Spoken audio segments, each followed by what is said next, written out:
And then to say 877-225-8587. And look who's next. Do you believe they said every time I open my mouth, I kill a kitten, Laura Ingraham? Well, Hannity, first of all, why is it that all of the people who call into the Hannity hate line, why are you calling it hotlines, the hate line, they're all half in the bag. These people are blotto drunk. If they're in the half in the bag for my show, they're wasted by your show. Oh, yeah, well, that's good for me, actually. That's good for all of us. I agree. Yeah, that's fine. There's kittens involved. There's every time I open my mouth, I kill a kitten? Ouch. Well, that's usually left for Barbara Streisand or someone like that when they're on stage. So I can't believe you're really in that pantheon, Hannity. Good job, man. All right. Great Well, welcome show back, by the way. Have a great show. All right. Good to see you. Thanks, Sean. And welcome, everybody, to the Ingraham Angle. I'm Laura Ingraham in Washington. Lots of news to unpack for you tonight. We have a big show on tap. Anthony Scaramucci is here, straight ahead, to dish on Bannon, Fusion GPS, and his own future. And later, my thoughts on the Golden Globes and candidate Winfrey. But first, we start tonight with President Trump showing the world what a real leader looks like, chairing a bipartisan meeting on DACA in front of the cameras. The president left no doubt as to who's running the show in Washington and the future of immigration. That's the focus of tonight's angle. Today, President Trump met with congressional leaders, Republicans and Democrats, on that thorny issue of immigration. And he did something we don't see often in Washington. He let the press in to film some of the discussions, almost an hour. I mean, look at Dick Durbin. He doesn't look all that thrilled, but he's one of the president's most vicious critics, sitting right next to the president. As I've been saying for many years, during the anti-amnesty battles of 2006, 7, and 2014, the people have a right to see where everybody's cards are in this game of high-stakes poker for the nation. And the president made sure that happened in quite a respectful manner. This was an idea I had last week. I was sitting with some of our great Republican senators, and we all agreed on everything. Let's have the same meeting, but let's add the Democrats. Dick, perhaps you'd like to say a few words? We can come together and reach an agreement. And when that happens, I think good things will happen in other places. Tom, would you like to say something? I hope that this meeting can be the beginning of building trust between our parties, between the chambers, because I know for a fact all the Republicans around the table are committed to finding a solution, and I believe all the Democrats are as well. Bob, where are you with the bill? You've challenged us, and we should step up to that challenge. And we're going to do it in a bipartisan fashion, but we have to put our best foot forward. Setting aside the substance of the negotiations for just a moment, one thing is abundantly clear after today. That media story that they've been peddling for days and weeks and even months, that the president doesn't have a handle on things, well, he was clearly in command. He was gracious. And I think he couldn't have been kinder to the 22 legislators in attendance. Yet, look at the way the Washington Post headline characterized the event. We got a glimpse of Trump negotiating today. It didn't go well. That is just absolutely pathetic. As usual, President Trump is like a powerful political astringent. He's trying in good faith to include Democrats in the process. And what does he get for it? Nothing but grief from the media. Now, remember when President Obama had his one measly roundtable at Blair House with Republicans before the Obamacare vote? Treat all Americans the same under provisions of the law so that they will know that geography does not dictate what kind of health care they would receive. I thank you, Mr. President. Let me just make this point, John, because we're not campaigning anymore. The election's over. Well, today at the White House, the petty gutter dweller author Michael Wolff became even smaller. And I'm not talking about his diminutive stature either. I'm referring to Wolff's phony narrative that President Trump is somehow not mentally equipped for the job. Today we saw he's sharp, he's savvy, and he's really impatient for solutions for the American people. If anything, it's Washington that's not able to keep up with his pace. The bureaucracy moves too slowly for Trump. And all that he wants to get done, it's hard to get done with how glacially this whole thing goes. So I think it's about time that the Trump-hating media and the political elites Why not have their own fitness for their own jobs examined? Call me crazy, but I actually think your abilities and your fitness should be measured by your track record and your accomplishments or lack thereof.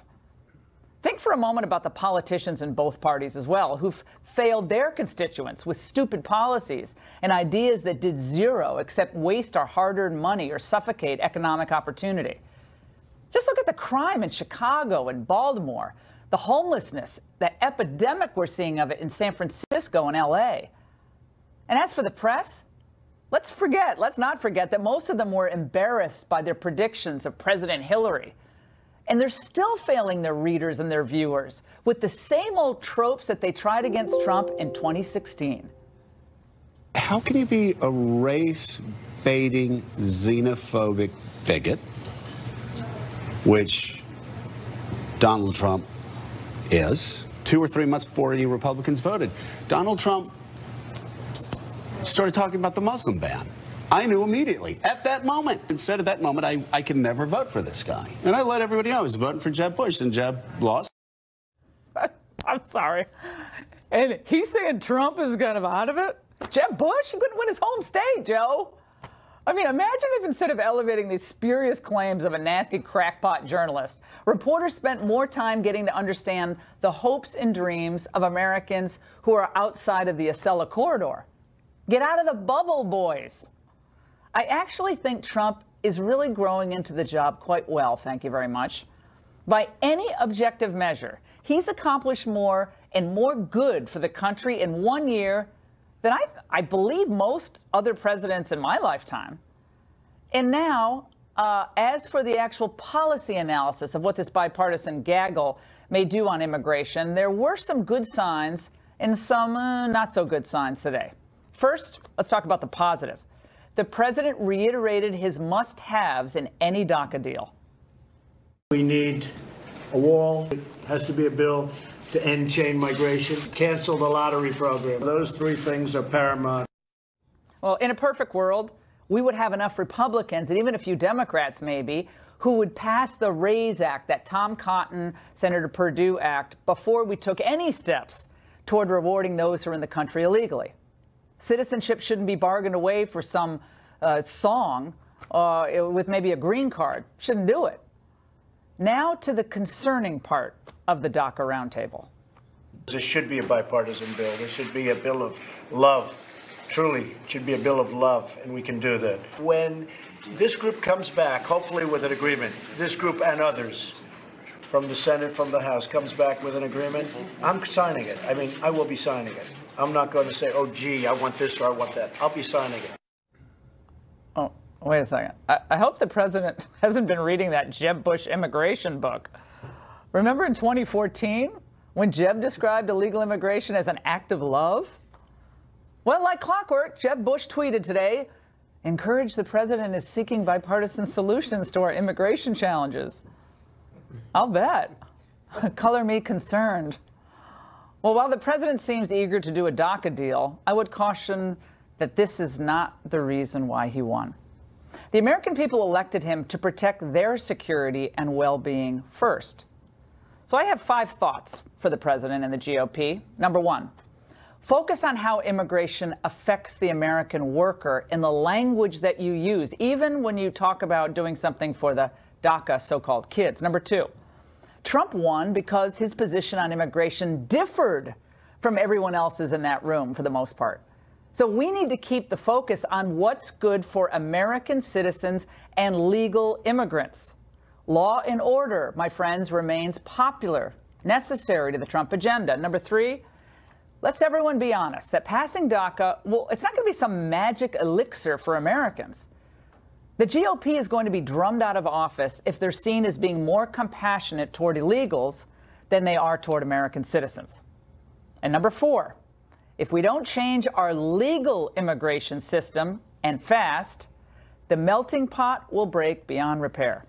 Assimilation, patriotic immigration, and merit must be central to any discussion. If we don't get this right, we won't be 2 countries, we're going to be 10 countries. Number 5, if Republicans can't get Democrats to agree on chain migration, getting rid of it, we really know that they care more about illegal immigrants than the working Americans. That'll be good for Republicans. Of course, it'd be bad for the country. Remember, the U.S. went from 9 million immigrants to 45 million immigrants coming in just a half a century. That was the largest movement of people in the history of the world. So whatever they finally agree on, after today, we should all agree on this. The president is fully engaged and fully committed to the tricky and often unpleasant process of shaking up Washington. If he can get these entrenched elites in D.C. to secure this border and focus on the needs of the American people in the immigration debate, that alone will be a massive victory for this president and for the country. As the details of this DACA plan unfold, we're going to be watching, and very closely. And that's the angle. For reaction, let's bring in our guests. Columnist for the Washington Examiner and Fox News contributor Byron York here in Washington, also here in Washington. Washington Times opinion editor and Fox News contributor Charlie Hurt, and in Miami, 5-time Emmy Award-winning journalist Elvira Salazar, currently the anchor of Mega TV's nightly newscast. Great to see all of you. Elvira, let's start with you on this.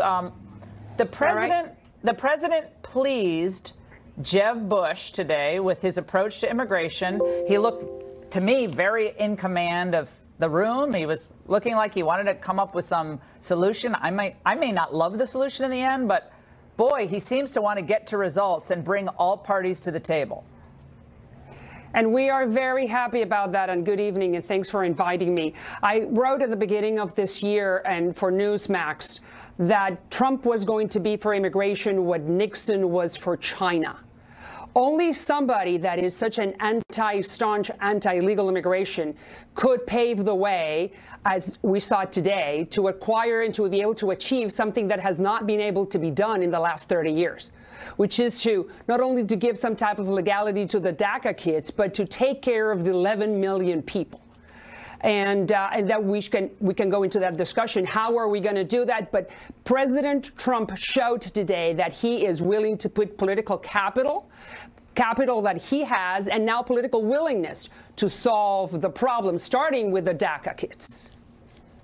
Charlie Hurt, when I hear the president say we're going to do a DACA deal, to me that removes the leverage, because if someone knows that you're going to do the deal, well, where's your leverage there? I'm a little concerned about that. I mean, the focus should be on the American people first. What's good for them? I'm totally concerned as well. But if at the end of the day, what he's trying to do is he's luring Democrats into negotiating all this, and then at the end of the day, they refuse to go along with it because it has security measures in it, then he can beat them up about it. But what I think was most interesting about this thing today, for an hour, Donald Trump opened up that meeting so that the American people could see what politicians, when they get behind closed doors, talking about this stuff. All they talked about was DACA. They must have said DACA 1,000 times. Yeah, where was all the other stuff? The immigration judges? And all the other people. Yeah. All the other people that are affected by the illegal immigration. None of that ever got brought up. All everybody could agree upon was DACA. And if Republicans go along with this and do some sort of DACA deal that doesn't include serious enforcement, including chain migration, they're going to be done. DHS Secretary Byron said, well, enforcement has to be part of the deal. I heard that really, I was on the plane, a 5-hour delay coming back from Atlanta. That was fun. So I was sitting there like trying to pull stuff up on YouTube, and I heard that like, wait, part of the deal? Enforcement is a solemn obligation of this government, and it can't be in the future. It's got to be real and meaningful, and Trump said the wall. Yeah, I did not see any agreement taking place at this meeting. And there was the section that worried a lot of immigration harder liners was this exchange between Senator Feinstein and the president. And Senator Feinstein did the classic Democratic strategy, which is, why don't you give us everything we want first, and then we'll talk about what you want. And it sounded as if the president agreed with that. And then I watched it, and then I read the transcript. Well, let's play it, guys. Let's play it. We actually have the exchange. So let's let our viewers watch. Then you can comment, Elvira. I'll just read it because it's quicker. So the president said, I have no problem. I think basically I think that's basically what Dick is saying. Well, Dick Durbin was saying, let's do a clean DACA, right? Yes, but so wait, I is read the president now with Dick Durbin on immigration? I read the transcript. I missed that part of the campaign. When the president says DACA, he means DACA, wall, chain migration, and visa lottery. Yeah, and I'm going to hit That's what he said. Yeah, but tomorrow. You see, what you guys, I think what you guys are missing. Yeah. What we're missing here is that we got to put this to rest. We got to finish with this DACA immigration deal so we can move on and do other things. You know, we in the Hispanic community, and I do represent millions of us and people that think like me, is that we don't like this to keep on talking about this immigration. We want to put an end to it. We want some type of immigration reform law that will include not necessarily citizenship, but some type of legality, not only for the DACA kids. I have a question for you. Elvira, do you think that the DACA people who are upwards of 37, 38 years old now, should they then be allowed to bring in their aunts, uncles, cousins twice removed, like the chain migration, that spider web of people who come in? Should that all be part of this? And I know where you're going. I believe that, first of all, we're talking about from 16-year-old to 30-year-old, 800,000 kids, I mean, young adults that are, most of them are working. Okay, they're kids, you know, they're working. But the main problem here is that they did not know that they were breaking the law. And, you know, we are Americans, and we are the beacon of human rights. So if you do not know because you are too little to understand, not only that, you're fully assimilated. You speak English. You forgot how to speak Spanish. You're working. You're not a gang member. The jury is out on you know, those are merits. We got 2,300 criminals as members of that have been caught. And then, you know, they should be out of here. So we don't want criminals. The question on chain migration, which is what the kids, to me, that's an explosion. Yeah, so should parents of the DACA, should they be able to stay? They're also illegal. Okay, well. So that's 1.8 million people who will be allowed to stay here legally. That's a big number. Let Charlie get on this. Big number jump from 800,000. Hold on, let me answer you. And that was one of the very positive things that I think came out of this meeting today was Donald Trump said, look, I'm going to campaign on this. I'm going to make it a political issue. Democrats can't defend chain migration. But one other thing about the DACA is I get that. We'll go ahead. And then I'll get to Elvira real quick. He has to campaign on this. Remember, there are 49 Democrats in the Senate. They're all opposed to this. There are 4 Republican senators who have signed on to this clean DACA Dream Act. Flake, that's McCain, 53. It is Cory Gardner, Flake. Oh my God, Cory Gardner. Well, when he's not pushing Lindsey pot Graham legalization, and Lisa Murkowski. Elvira, really quickly, should chain migration be part? Okay, this is the scenario. Is like, for me to be able to save my child, I need to leave him. And, you know, that's not a very pleasant position to be in. And I understand what you're saying. Yeah, here's the problem. When criminals in the United States, when they commit a crime, guess what? They're separated from their children. That's called repercussions for violating our law. So this idea that everybody's a saint that comes in as a legal immigrant. Everyone's a valedictorian and saving cats from trees. And regular workers have to suck it up, Buttercup. I just think it's ridiculous. I'm sorry. That's why Trump won. Allow them. And what about the culpability of the parents? Let me just say this. The parents don't have any culpability. For the parents. Got it. No, the parents do. The parents broke the law, but you know the system allowed them to stay here for more than 10 years. It's all a scam. The American people elected Donald Trump to end the scam. I appreciate Elvira, Byron. We could have you guys on for an hour. This is why I want longer segments. Thank you, guys. By the way, coming up, there are rumors that Anthony Scaramucci may return to the White House. The mooch when we come back.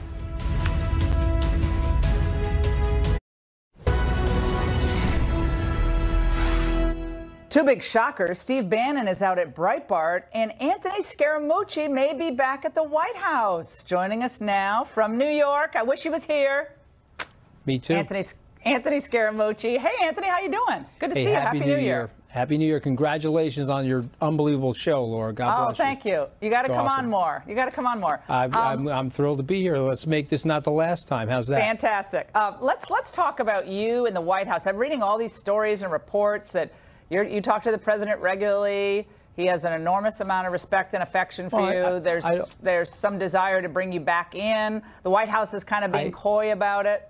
Okay, so that's all news to me. I have not heard any of that, and so I sort of addressed that on Howie's show over the weekend. I sort of think it's a little bit of nonsense. I'm not a presumptuous person. I don't expect to go back to the White House. I certainly said on the air I didn't think General Kelly would want to hire me back, although I think he's doing a great job, by the way. I just think that at the end of the day, they seem to be doing a great job.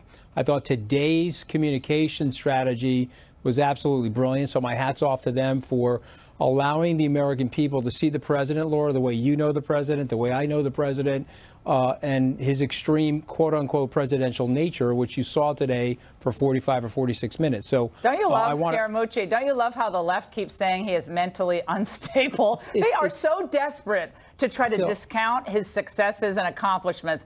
They are getting, and it's what's funny about this is that they're the ones becoming more and more unhinged. Yeah. And I think mentally something, I don't say unstable, but I don't want to give them almost. I don't want to give them a lot of advice on your unbelievably popular, well-rated show because I know that they're listening. But if the advice I would give them is you should sort of stop that because you're playing right into the president's hands. He wants you to go fully off the rails. He wants you to go crazy on him every single day and night because you look so disingenuous and you look so emotionally involved in it to the point where you've lost your objectivity completely. And so that's part of the whole derangement syndrome that goes on. And the president is surely stoking that, describing himself as a stable genius. I thought that was terrific. I've added that to my vernacular now, although my family members view me as an unstable, non-genius. I don't think so, Mooch. I don't think that's okay. I'm just teasing you. No, but my point is that at the end of the day, he's doing a great job. You know it. I know he's doing a great job. Oh, it's unquestioned. I think the Democrats tonight are going back to their boardrooms, wherever they go, and they're looking at each other saying, okay, this is a problem for us. The guy looks unbelievably presidential today. They're worried. Tonight you were on CNN, and you said something. I was watching you, and you said something interesting. Let's watch. Okay. To really understand the president, you know, there's a nuance to him there as well. He is a globalist by nature. He wants to be part of the world order. Okay, globalist by nature, part of the world order. Now, I hear that, and I think of the speech he gave not so long ago. I think it was at the UN. Let's listen. Let's watch. Both our friends and our enemies put their countries above ours. And we, while being fair to them, must start doing the same. We will no longer surrender this country or its people to the false song of globalism. Okay, which is the real President Trump? He said he's a globalist. He said he's against this globalist approach to affairs and for American sovereignty. Okay, so I got cut off a little bit over there, and so let me finish it over here. What I was basically trying to say is that there's a duality to the president. He has a globalist streak in his personality where he wants to be part of the world order. He wants to give speeches at the UN. He's going to Davos in 2 weeks. He recognizes that the international system can lead to global peace and prosperity. At the same time, superseding all of that is his America First strategy and taking care of the American worker, American businesses, American families, infrastructure, and et cetera. He gave an interview with the Financial Times about 5 or 6 months ago, Laura, where he basically explained that duality in his personality. And so I was trying to get that out over there. Thank you for letting me get it out over here. But I would say he's a U.S. person first, America first. But I do think, as evidenced by what he's doing in 2 weeks, and his UN speeches, that he does want to participate in the global community. He's not an isolationist. Of course, he's not an isolationist. But my point is, he has specifically campaigned against the philosophy of globalism, because globalism is a philosophy that kind of erases national borders, national cultures, and national identities that strand of it, to a global order. When I hear global order, I hear, you know, watch your freedom, watch your independence. But I get, but that's a vernacular now that's sort of twisted that barbed wire. When I talk about the global order, I talk about our allies, the strength of our allies, hand-checking hard our adversaries, and keeping that's not the Obama's peace. Globalism, though. That's not Obama's globalism, but going back to like a Kissinger / Dean Atkinson approach to keeping the peace. All right, we do have 71 years of peace, so let's keep it. That's for sure. Great to see you. And by the way, Anthony, did you catch that college championship game last night? I did. I was there. It wasn't just a moment to savor for Alabama fans, though savor it we did. One of the best moments on the field came before the game. We're going to share with you what it means when we return.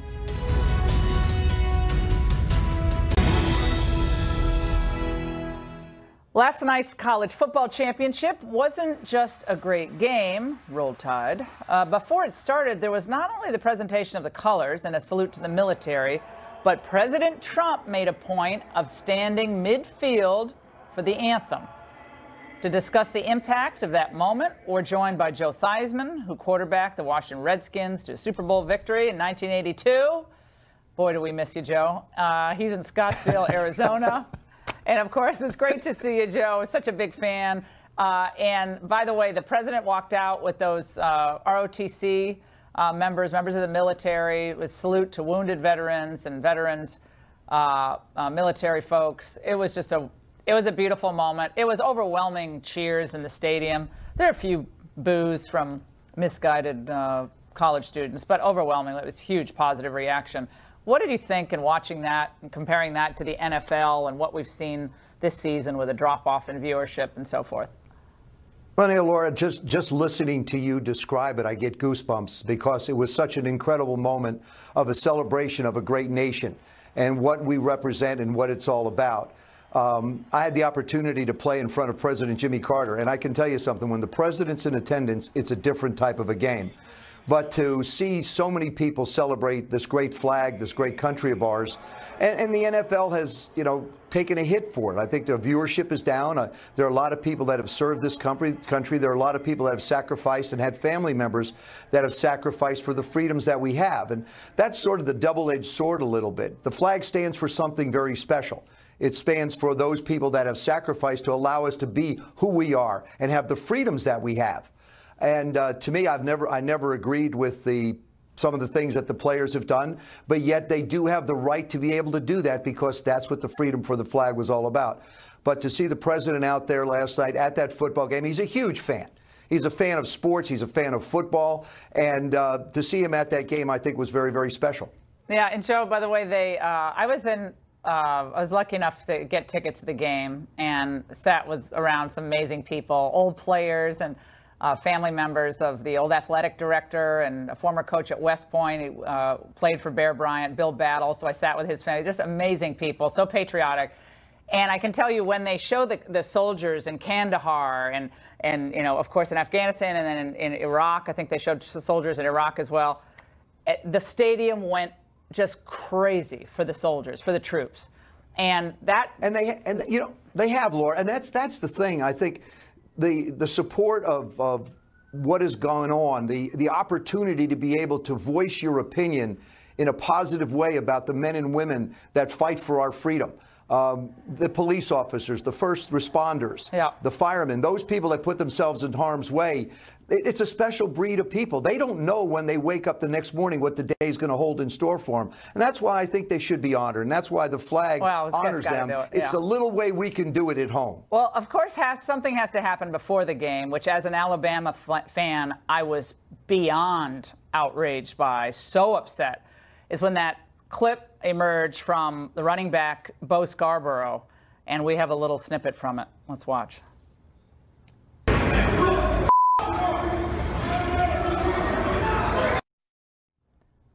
We had to bleep it, but he says blank Trump as they were walking into the stadium.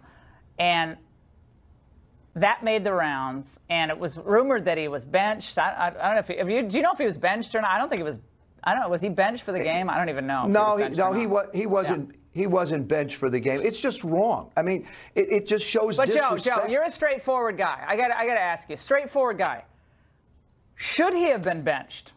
That's what young people are seeing the day after that phenomenal game, one of the greatest playoff games, championship games ever, bowl games. That was one of the great games, and all of us who were there felt like we're so privileged. That clip.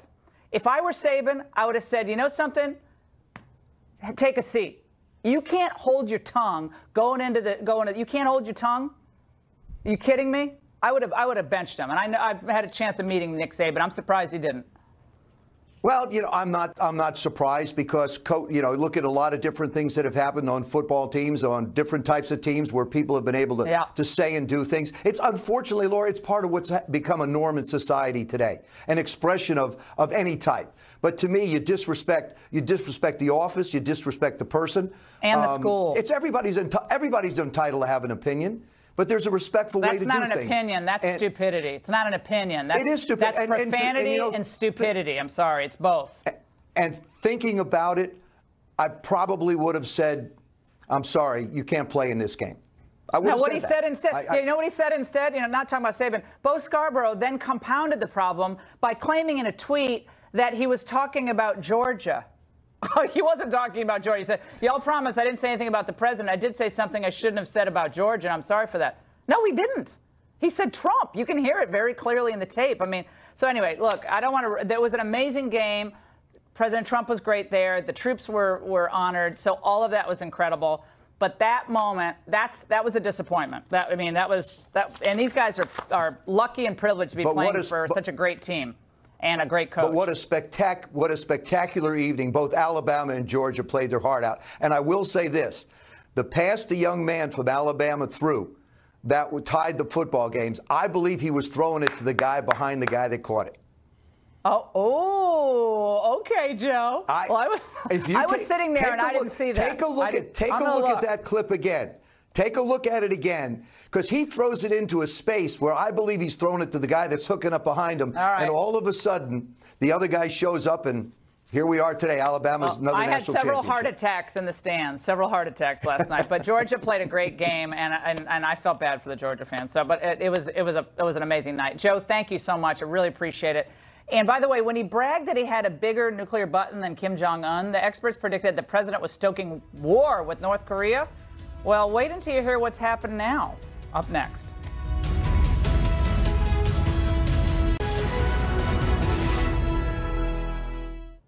Welcome back to our new and recurring segment, The Experts. Remember those prophecies of gloom and doom following President Trump's tweet that his nuclear button was bigger than Rocket Man's? We all live in a world that could literally be ended in terms of a habitable planet because of this sad man's insecurity. It's like somebody hasn't told him how this is reading to the rest of the world. His potential mental instability has actually now intersected with the single most dangerous potential issue that faces us all as humans on the planet. This isn't 3D chess. This is a child getting angry and knocking the board over. Can we retire the 3D chess verbiage? I'm tired of that. So maybe those experts can explain this. North Korea is suddenly meeting with South Korea to reduce military tensions, a thaw in relations. Here to react, Gordon Chang, author of the 2006 book, Nuclear Showdown, North Korea Takes on the World. And with me in Washington, Michael Fuchs, who is a senior fellow at the Center for American Progress. Michael, let's go right to you. Predictions of doom and gloom. It's all going to end. Trump is a disaster on foreign policy. Suddenly, Kim Jong-un's people are talking to the South Koreans. They're going to go to the Olympics. Well, look, I think this is clearly a good development here. The North and the South are talking. That is good. Diplomacy is the only way we're going to solve this threat in North Korea. I think that President Trump's comments to date have unfortunately exacerbated the problem. And I think what we're seeing out of Kim Jong-un reaching out to the South right now is actually trying to poke and prod for weakness in the alliance between South Korea and the United States. He sees some of the errant tweets coming from the president of the United States. So he's meeting with the South because of the tweets? Well, exactly. That's a good thing, right? So isn't that going to be reverse psychology from Trump? Well, look, I'll take it right now. But again, I'm more scared of President Trump's tweets than I am. Than Kim Jong-un. No, not at all. Are. I'm joking. I'm teasing you. Let's go to Gordon Chang real quickly. Gordon, your quick take on this. Well, I think Kim Jong-un understands that sanctions are hurting his regime. Those are UN sanctions that have been put in place because of the Trump administration, plus also unilateral U.S. sanctions. And we see this. Kim Jong-un in his New Year's address talked about sanctions being an existential threat to his government.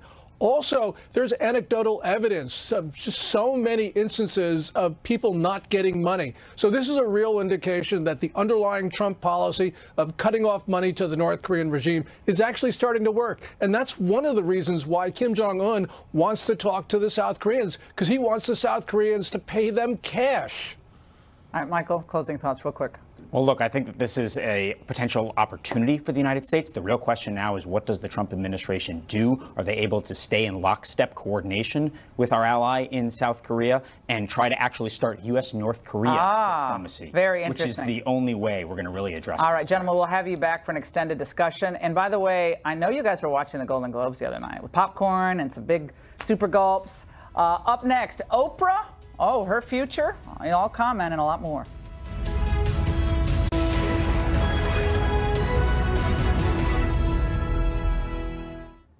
Welcome back. The little wolf and the black dresses. That's the focus of my bonus angle. First, I was remiss on Friday because I did not mention the part of that Michael Wolff screed that mentioned yours truly. It's just a small anecdote that claimed that at the funeral of former Fox News chairman Roger Ailes, quote, right-wing professionals remain passionate in their outward defense of Trump, but were rattled, if not abashed, among one another. At the funeral, Rush Limbaugh and Laura Ingraham struggled to parse support for Trumpism, even as they distanced themselves from Trump himself.